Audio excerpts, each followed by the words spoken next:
ओम शांति। आज 12 अक्टूबर 2022। आज की मुरली शुरू करने से पहले एक सुसंवाद है कि आज सूक्ष्म वतन में अव्यक्त बाप दादा का मिलन है। ये एक बहुत खुशखबरी है हम सब के लिए।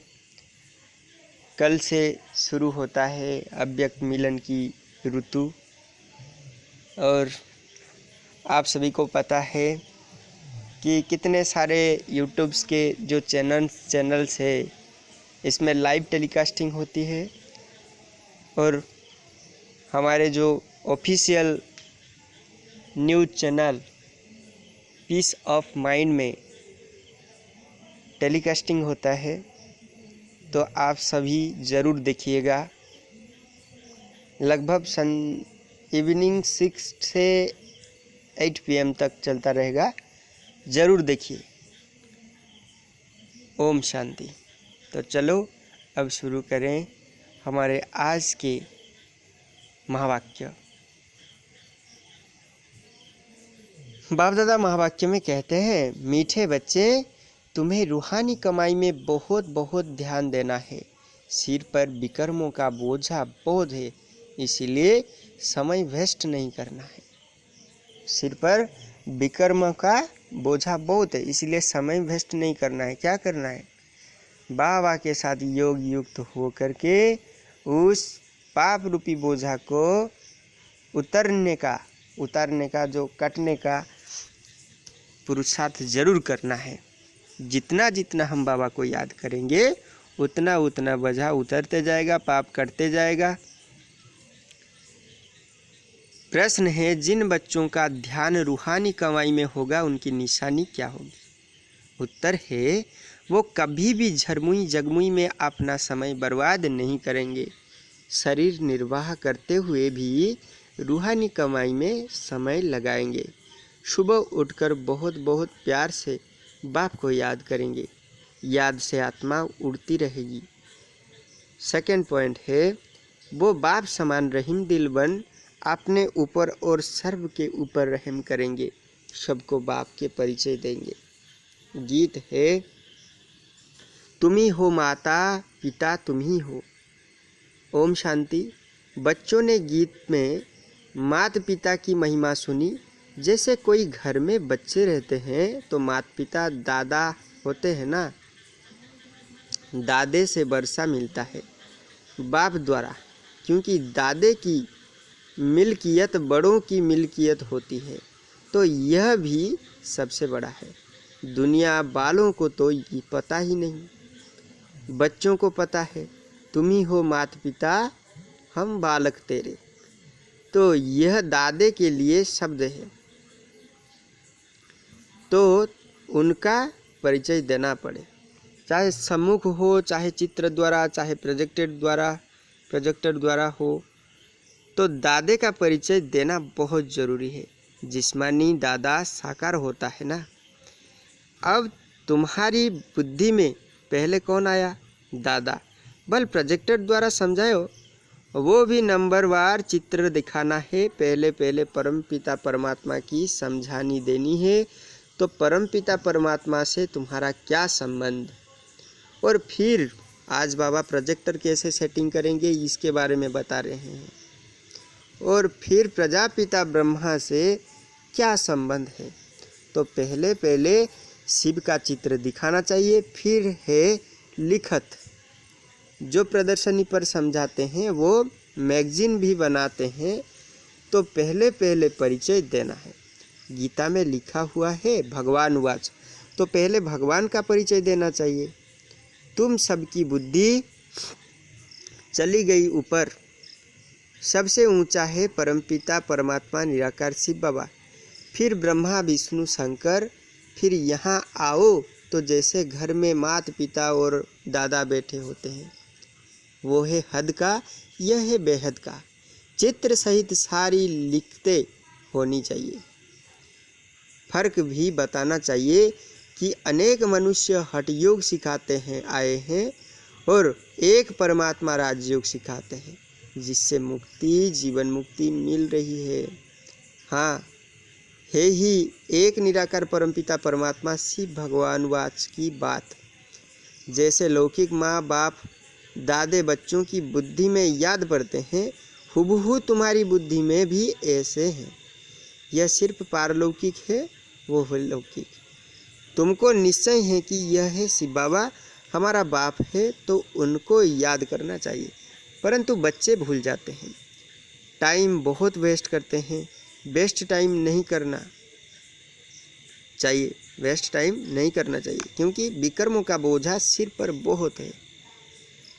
आत्मा में खाद पड़ गई है, तो लिखना चाहिए परमात्मा कौन है। परमात्मा के चित्र और श्री कृष्ण के चित्र पर घड़ी घड़ी समझाना चाहिए। स्वर्ग और नर्क के गोले बड़े अच्छे मशहूर होते हैं। नर्क के गोले पर लिख देना चाहिए कि यह है रावण राज्य, भ्रष्टाचारी दुनिया, और स्वर्ग के गोले पर लिखो कि यह है श्रेष्ठाचारी दुनिया। तो टाइम लिखना चाहिए, स्वर्ग इतना समय, नर्क इतना समय। देखो, चढ़ती कला उतरती कला का भी चित्र है, क्योंकि उतरती कला में 5000 वर्ष और चढ़ती कला 1 सेकंड में, तो यह जंप हो गया। यह मुख्य बात समझाने की है। फिर है विराट रूप, जिसमें ब्राह्मण चोटी ईश्वरीय संप्रदाय है। ब्रह्मा मुख द्वारा रचा हुआ तुम्हारा ब्राह्मण कुल मशहूर है, सर्वोत्तम है। तो सबको समझाने के लिए यह चित्र बहुत ज़रूरी है। वैरायटी धर्मों का झाड़ है, वो भी अच्छा है। बच्चों को स्वदर्शन चक्रधारी बनना है, तो चक्र का भी ज्ञान देना है कि चक्र कैसे फिरता है। ब्रह्मा सरस्वती का हीरो हीरोइन पाठ कैसे हैं, तो गोले का भी चित्र बड़ा होना चाहिए।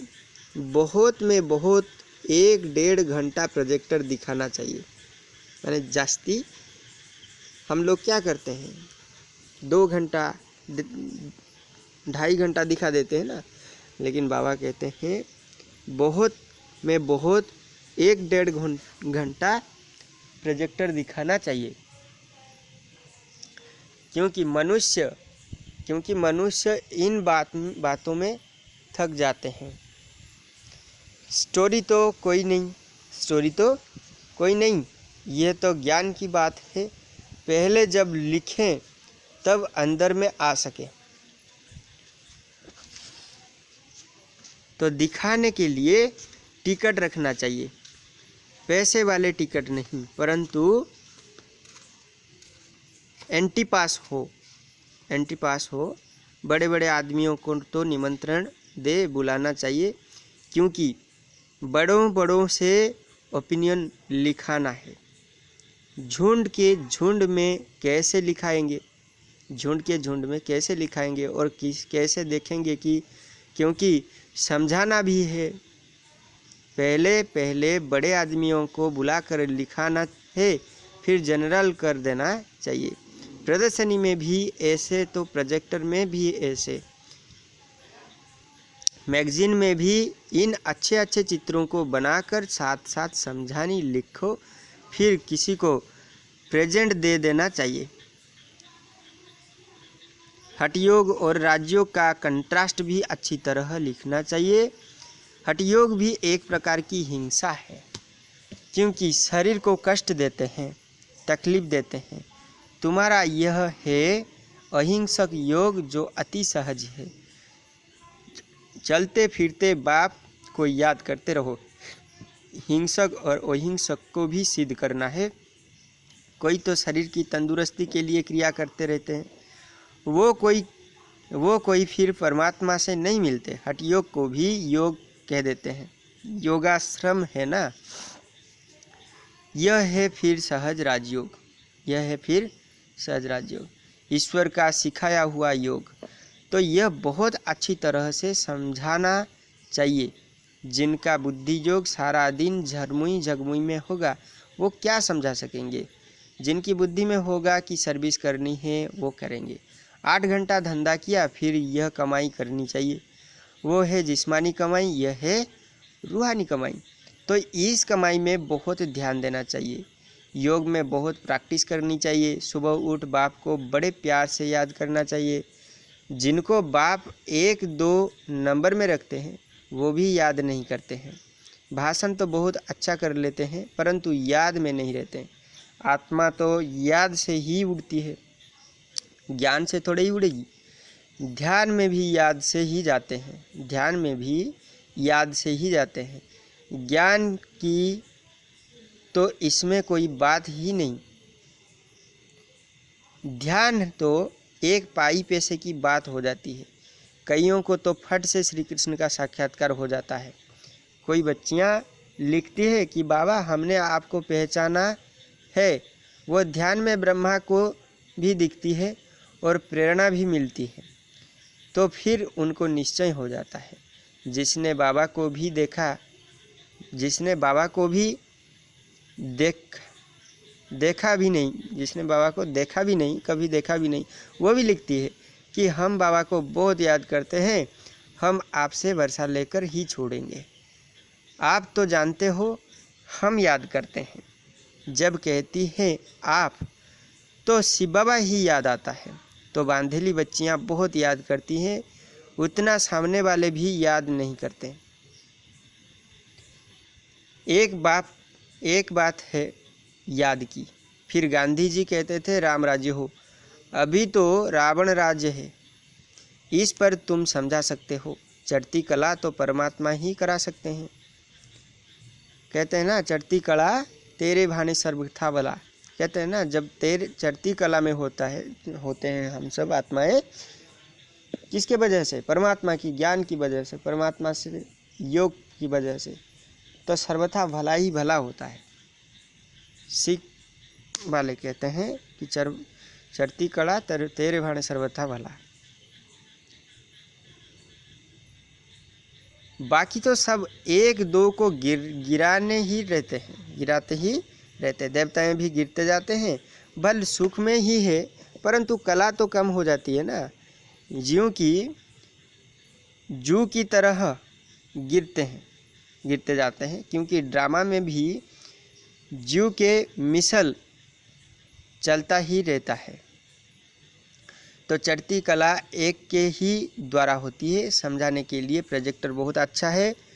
सेंटर भी बहुत बढ़ते जाएंगे। बाबा कहते हैं कि हर एक भाषा में स्लाइड्स बनाते जाओ, परंतु काम करने वाला ऐसा कोई है नहीं।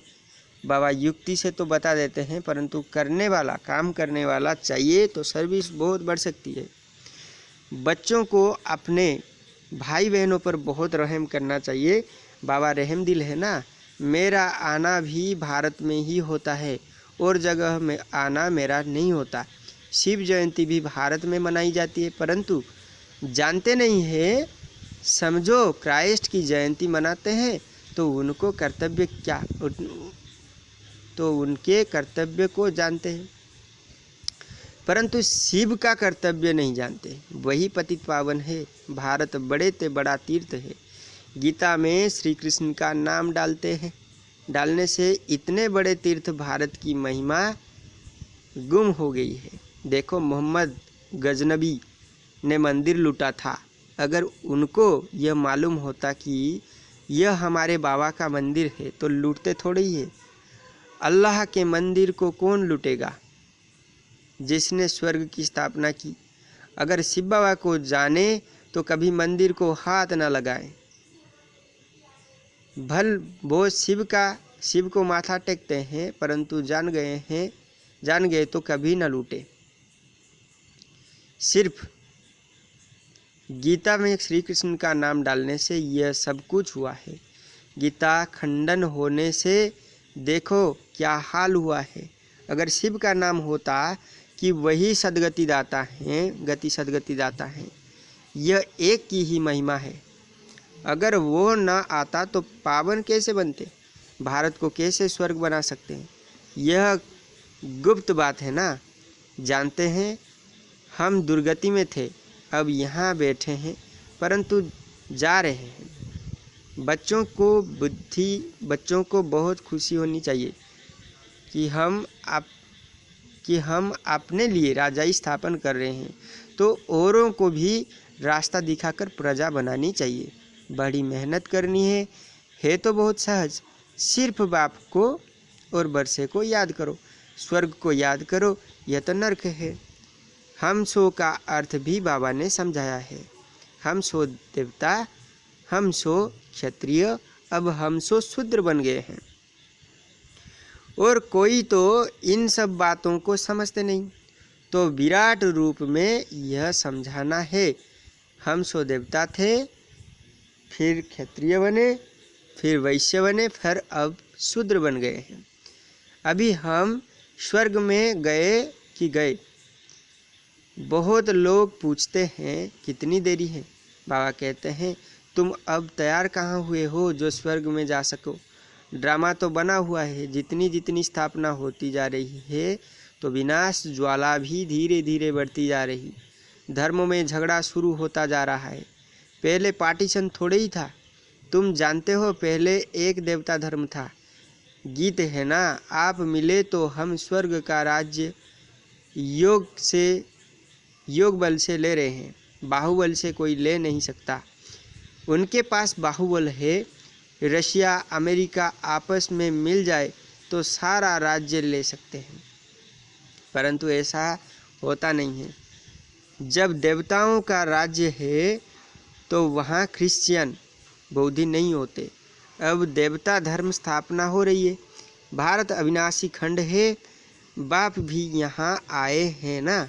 ड्रामा में ऐसे ही है कि योग बल से राजाई मिलती है। भारत का प्राचीन योग मशहूर है, परंतु योग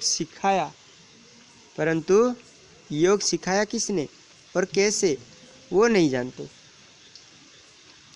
श्री कृष्ण ने तो योग नहीं सिखाया, परमपिता परमात्मा ही योग सिखला रहे हैं। यह कितनी अटपटी बात है जो बुद्धि से खिसक जाती है। कोई तो जानते भी छोड़ देते हैं। तब बाप कहते हैं समझदार देखना है तो यहाँ देखो, और मूर्ख देखना भी है तो यहाँ देखो। समझदार वर्षा लेते हैं, बेसमझ छोड़ देते हैं। स्वर्ग का वर्षा गवा देते हैं। महान मूर्ख महान सुजान देखना है तो यहाँ देखो। स्वर्ग में वो भी जाएंगे परंतु प्रजा में जाएंगे। तुम जानते हो सूर्यवंशी चंद्रवंशी प्रजा कैसे बनती है। बाप की गोद यहाँ मिलती है। मूल वतन में गोद का हिसाब नहीं है। बच्चा जब पैदा होता है तो गुरु की गोद में देते हैं। समझते हैं गुरु की गोद में नहीं गया तो दुर्गति को पाएगा। छोटे बच्चे को भी गुरु करा देते हैं। गुरु बिगर गति नहीं, यह गुरुओं ने समझाया है। पता नहीं कब शरीर छूट जाए, वहाँ तो जन्म ले फिर गुरु के पास जाते हैं। यहाँ तीनों कंबाइंड है। यह कोई शास्त्र में लिखा नहीं है कि वही बाप टीचर गुरु की गोद है, यानी परमात्मा परम पिता परम शिक्षक परम सदगुरु भी होते हैं ना। बाप ने पूछा शिव बाबा को बाप है? कहते हैं हाँ। अच्छा, शिव बाबा को टीचर है, गुरु है? नहीं, सिर्फ माँ बाप मिलते हैं। यह गुह्य हिसाब है। बाप बच्चों पर, बच्चे बाप पर बलिहार जाते हैं। लौकिक में बच्चे बाप पर बलिहार नहीं जाते, बाप जाते हैं। तो यह समझने की बात है कि बराबर परमात्मा बाप टीचर सदगुरु है, उनसे वर्षा मिलता है। अच्छा, मीठे मीठे सिकिलद्दे बच्चों प्रति माता पिता बाप दादा का याद प्यार और गुड मॉर्निंग। रूहानी बाप की रूहानी बच्चों को नमस्ते। फिर हम रूहानी बच्चों की रूहानी बाप दादा को भी पद्मा पदम गुना याद प्यार गुड मॉर्निंग और नमस्ते नमस्ते नमस्ते। ओम शांति। धारणा के लिए मुख्य सार। पहला पॉइंट है स्वदर्शन चक्रधारी बनना है। हम ब्राह्मण चोटी है ईश्वरीय संप्रदाय के। इस नशे में रहना है। दूसरा पॉइंट, अपना समय बाप की याद में सफल करना है, रूहानी सर्विस में बिजी रहना है, बाप पर पूरा पूरा बलिहार जाना है। वरदान है, एक रस स्थिति के आसन पर मन बुद्धि को बिठाने वाले सच्चे तपस्वी भवो। विस्तार है, तपस्वी सदा आसनधारी होते हैं, वे कोई ना कोई आसन पर बैठकर तपस्या करते हैं। आप तपस्वी बच्चों का आसन है एक रस स्थिति, फरिश्ता स्थिति। इन्हीं श्रेष्ठ स्थितियों के आसन पर स्थित होकर तपस्या करो।